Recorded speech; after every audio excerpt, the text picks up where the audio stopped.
Hi everyone, and welcome. Today, we're diving into a common and often frustrating Kubernetes error, CrashLoopBackOff. If you've ever seen your pod stuck in this state, you know how confusing it can be. We'll break down what it means, why it happens, and most importantly, how to fix it quickly. Let's get started. First, what exactly is CrashLoopBackOff? It means your pod started, tried to run its container, but the container immediately crashed. Kubernetes then waits a short while, tries to restart it again, and it crashes again. This cycle repeats, with Kubernetes waiting longer each time before attempting a restart.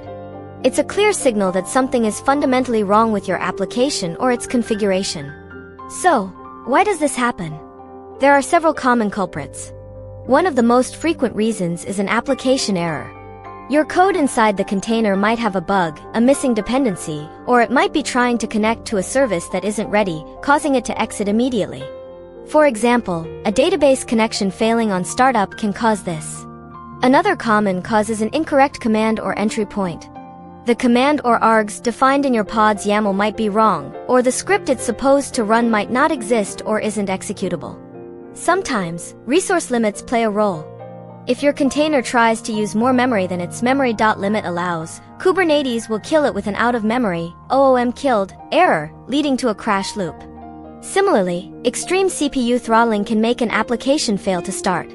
External dependencies not being available can also trigger this. If your app expects a configuration file or a network service to be present at startup, and it's not, it will crash.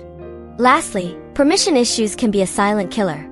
The application might not have the necessary permissions to read a file, write to a directory, or bind to a specific port, causing it to fail.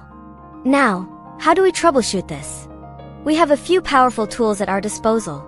1. Check the pod status. Start with kubectl get pods. This gives you the basic state. 2. Describe the pod. Run kubectl describe pod name. Pay close attention to the events section at the bottom. This often provides crucial clues, like OOM killed or specific errors from the kubelet. 3. View the logs. This is your best friend. Use kubectl logs pod name. Look for error messages directly from your application. This often reveals the exact reason for the crash, whether it's a configuration error, a code bug, or a failed connection. 4. Check previous container logs. If the container crashes too quickly, the current logs might be empty. Use kubectl logs pod name p to see logs from the previous failed attempt. This is incredibly useful. 5. Examine the pod definition. Get the full YAML with kubectl get pod name OYAML. Review the image name, command args, env variables, and resource limits. A typo here can easily cause a crash.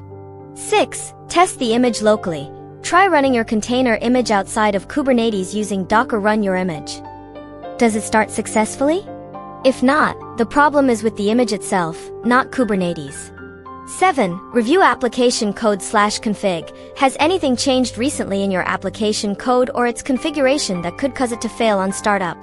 By systematically going through these steps, you can pinpoint the root cause of your CrashLoopBackOff error and get your applications running smoothly again. It might seem daunting at first, but with practice, you'll become a pro at debugging these issues. Thank you so much for watching today's video. I hope this deep dive into CrashLoopBackOff helps you in your Kubernetes journey. If you found this information useful, please consider giving this video a thumbs up and subscribing for more content like this. Your support helps us create more helpful guides. See you next time.